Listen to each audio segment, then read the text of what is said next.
Good morning. This is Faith and Books. How are you doing? I didn't do an update on Sunday because we were too busy. We had a company coming for dinner rather, and the house needed cleaning and stuff.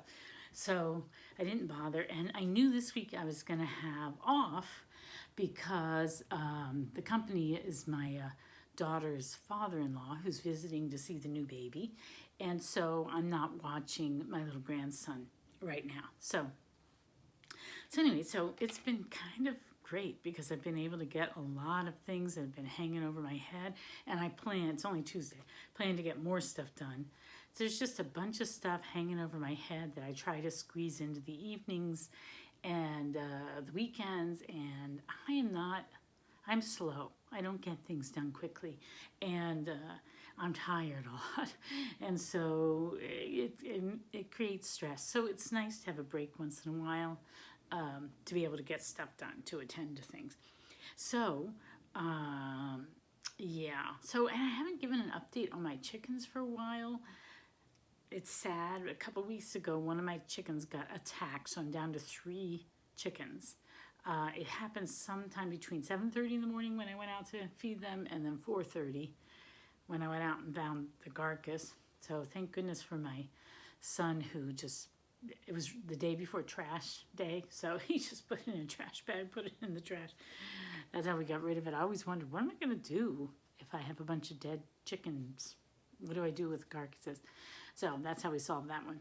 Anyway, so I'm down to 3, and after I do this video, I'm going to go out and clean the coop, and it's really nasty, and do things so that my chickens will be healthier and happier. So, because they've been neglected. So, but that aside, I'm going to talk about books. I have had such a good reading year so far. I looked and I just finished my 10th book. I am a slow reader, and that is unusual for me. It's February 8th and I've already read 10 books. However, a lot of them were more like novellas, or light reads, and I've also added in audio into my repertoire. So I think that's upping the numbers, but still I feel quite pleased with myself, frankly. So let me talk about the book I finished yesterday. Where did I put it? Of course, I put it at the bottom of the pile here. Yes, so on Sunday, along with all the other stuff we were doing, I watched the final game for the Africa Cup. And so that readathon is over now. The winner was my team, Senegal. So I went from Gabon, that was my original assigned team, and then Burkina Faso, and then Senegal. So I only had 3 teams to read from, which was good because I think I would have been overwhelmed if every time my team played, the other team won. Some people have that, like they just had to read so many books. But I didn't, and that was good. The last book I read was Zala by Sembene Ousmane. I'm not sure how you say his name. And apparently he's well-known a Senegalese film director, and he also wrote some novels. This was quite interesting. It's about a Muslim man who's taking his 3rd wife, and he can't consummate the marriage suddenly. He's a wealthy businessman, kind of Europeanized in terms of business and dress and that sort of thing, but he's a Muslim, and it's embarrassing, right? His manhood is at stake, and impotence is they call it the Zala. That's what they called it. So he's wondering, did someone curse him? Did one of his other wives curse him? Who caused him to get this terrible condition that's unraveling his whole life? His whole life starts to fall apart because of it. And it's very interesting. I mean, it's not a topic I would usually read about. It's got a couple of slightly icky things, but not too bad, really. Extremely well written. I mean, I guess the translator, we have to compliment the translator too, because very well written, just fascinating, and really makes you think. I mean, it's a critique of the whole society, and very, very interesting book. I recommend it. Not for children though, but I thought it was quite interesting and very thought-provoking. So yes, so that got 4 stars from me. So that's what I just finished. So for the Africa Cup, I read Mima from Gabon, Sophie and the Albino Camel, which was an audio children's chapter book for Burkina Faso. Then I read Zala for Senegal. And then for an extra book, I read The Dreams of Trespass. That was a memoir from Morocco. And I already lent that to a friend. And then at some point after February 10th, I'm going to start this book, which is from Egypt. I got it out of the library, but it's about a woman who goes into the slums of Cairo to help the children, the poor children there. And I really want to read that one. So that's my next one. That's going to be my last Africa book for now. I have several books that I bought that I still, and then I have a couple of books that I own that I've never gotten to. So I might be reading books from Africa or set in Africa throughout the year. It was really interesting. I really enjoyed participating in the Africa Cup. I have found that I really like watching soccer, and I love learning about these other countries, and I can't wait for the World Cup. So thank you so much, Mark, at Book Time with Elvis, for coming up with this idea and sort of being the manager of it. And it's just brought so much joy to my life. And more reading. What I like about it is it makes me read outside of my usual type of reading, and that's good for me. So I really appreciate it, and thank you very much, Mark. And the World Cup is coming up in November. So, all right. So I'm also continuing with the book read along that I'm leading, City of God. I didn't get to it this morning because I overslept. So I'm going to try and get to it later today. But I tell you, I was reading books that really were kind of steeped in indigenous kind of beliefs, in spells and curses and that sort of thing, usually causing problems for people. And I've been reading books about Islam, or just characters, The Dreams of Trespass, and the book I just finished, Zala. And I have to say, reading Augustine, how intelligent he is and how logical he is, and his critical thinking, his ability to examine things, almost ad nauseum, but he's very thorough. And just the dignity that he gives women. He's writing the late 300s, early 400s, and women, there's so much respect for women. It really convicted me that I love being a Catholic Christian, frankly.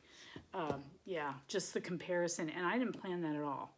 And it's not that I'm not fascinated and don't appreciate things from other cultures. I do, and I want to. But reading this at the same time, I'm a believer. I'm just a believer. It really convicted my beliefs. So, all right, and then the other books that let me tell you about the 2 other books that I finished.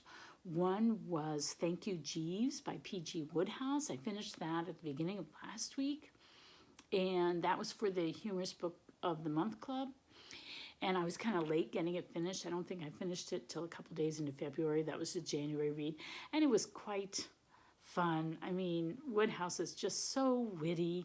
And all the wordplay and the interplay of Jeeves and Worcester is really delightful in this book. It's just so funny. There were a couple of... So one of the kind of minor plot points was a minstrel show. And there was the use of the N-word a couple of times, maybe 3 or 4 times, but it wasn't done in a derogatory way, and there was no mocking the minstrel show or anything like that. It was just sort of one of a plot point. But what happened was, because of that,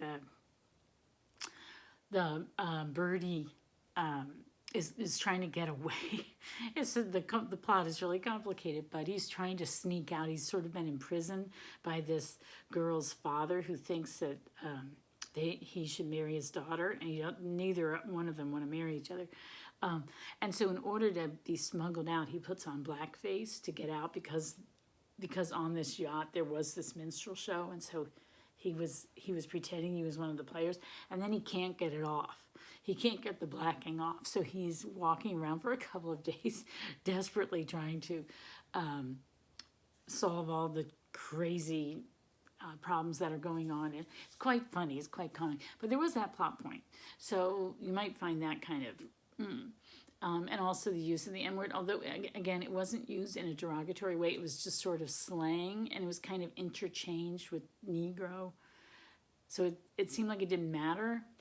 So, and I don't know. So to me, it wasn't nearly as offensive as other things. But you might just find any of that offensive. So that is a caveat for reading Thank You, Jeeves. I think it was published in 1934. But anyway, it was quite good, and I love Woodhouse. So I finished that, and then I finished Agnes Grey. I was listening to Agnes Grey on LibriVox, and the reader was Libby Gohn, Gohn. Excellent reader for this. Her voice was so soft and clear and young sounding. She was the perfect voice to narrate this novel about a young woman who goes out into the world trying to be a governess, and just all the hardship and loneliness that she has to deal with.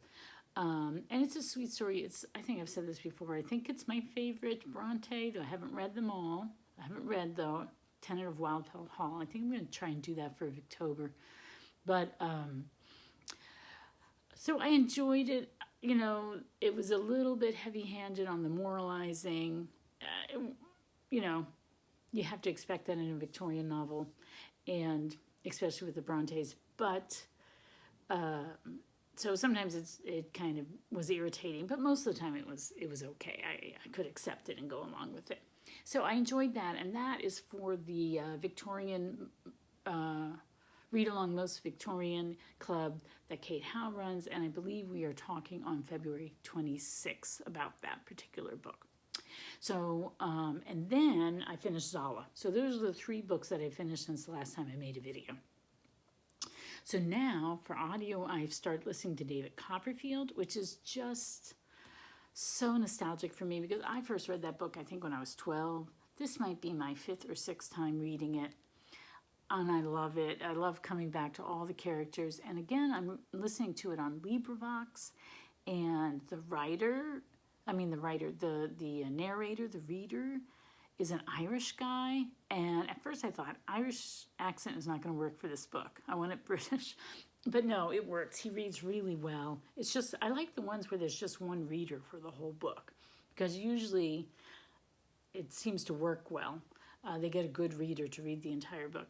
So he's quite good, and I'm enjoying it very much. And it's the second version, and his name, I don't know how he pronounces it, but it almost sounds like he's saying Tyne, but that couldn't be right. But it's Tadhg, something like that is his name. Version 2 on LibriVox for David Copperfield, if you're interested. And so I'm really enjoying that. I started reading C.S. Lewis's Till We Have Faces.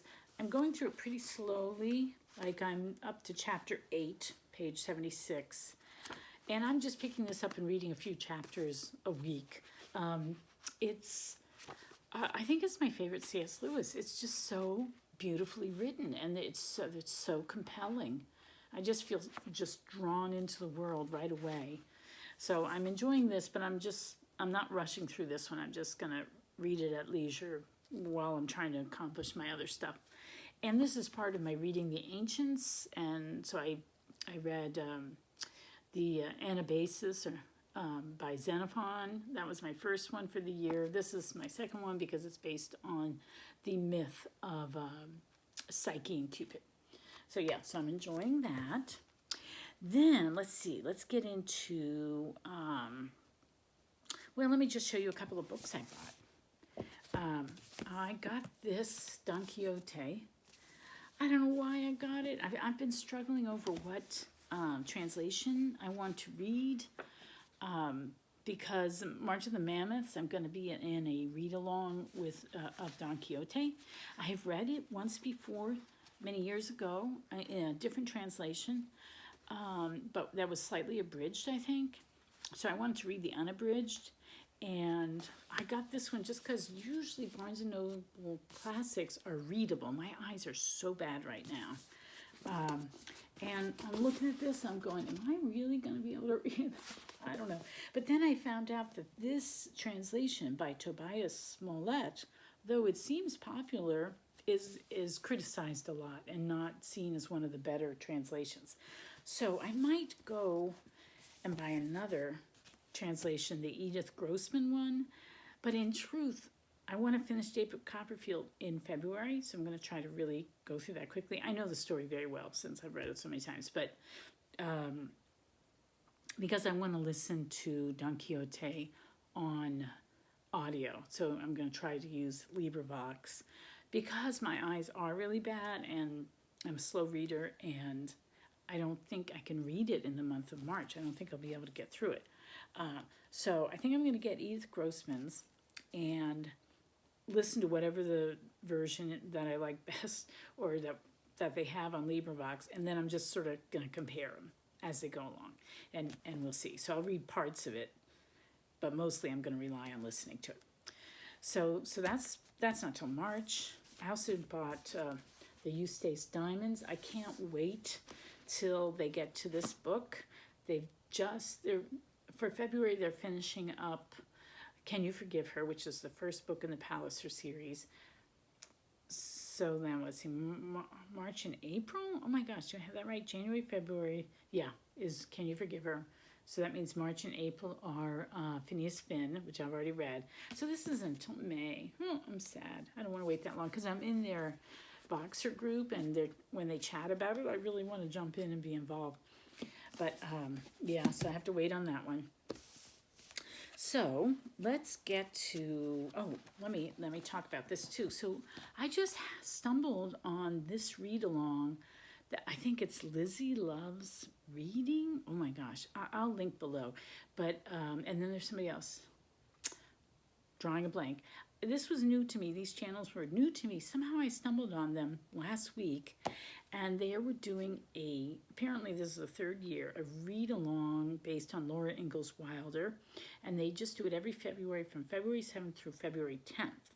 And that's because Laura Ingalls Wilder was born on February 7th and then 92 years later died on February 10th.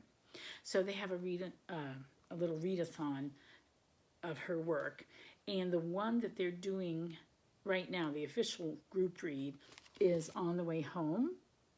And this is, it says The Diary of a Trip from South Dakota to Mansfield, Missouri in 1894, with a setting by Rose Wilder Lane. So I read this many years ago, and I remember finding it fascinating. I'm already on page 34. This is very, very short, slender, easy to read, big print, with photos. They're really bad black and white photos in this little paperback. Where are they?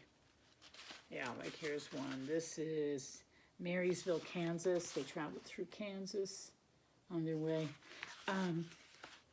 It's fascinating, though. I'm really enjoying reading it, revisiting it. I don't think I'm going to be able to do, they're having a Zoom thing on Thursday night at 9:30 my time. That night I already have a long Zoom meeting for my church group that we're doing, this project we're working on, and that's going to be from 7:30 to 9. And then I don't think I'm going to be able to stay up and do this at 9:30. That's just too late. So that's sad. And I hope they record it so I can see it later. But I'm enjoying reading this, and this somehow merged in my head with Febregency. So for Febregency, I already read Castle Rackrent by Maria Edgeworth. And when I finish my Kindle read that I'm doing right now I'm reading the autobiography of Agatha Christie. I just read it at random. I just picked it at random. I'm really enjoying it.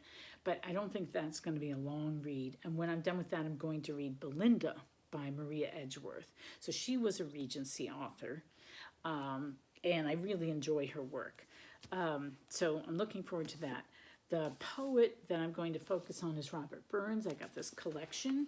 I've been reading through it. I've been reading the shorter ones. I tried to read from the beginning to the end. I tried it Tam O'Shanter, and it's 4 pages of this in just this thick brogue. I cannot understand. I cannot read it. So I'm going to start with the shorter poems, which are quite delightful. I'm enjoying them. So that's what I'm doing. I'm trying to read, and I'm doing it inconsistently. Like when I think of it and I'm in the mood, I sit down and read a few poems. The poem that I've decided to memorize, though, is one that I memorized. Oh, I didn't put a bookmark in. It's one I memorized when I was in grade school, and I remember my sister, when she was in the same, she was 2 years behind me, she memorized it too, like for the same class, the same teacher, as she came out behind me. And I remember, I have a distinct memory of us reciting it together, just at home for fun. Where is it? Anyway, it's Lochenvar by Sir Walter Scott. So, young Lochenvar has come out of the west. Through all the wide border, his steed was the best. He rode all unarmed and he rode all alone.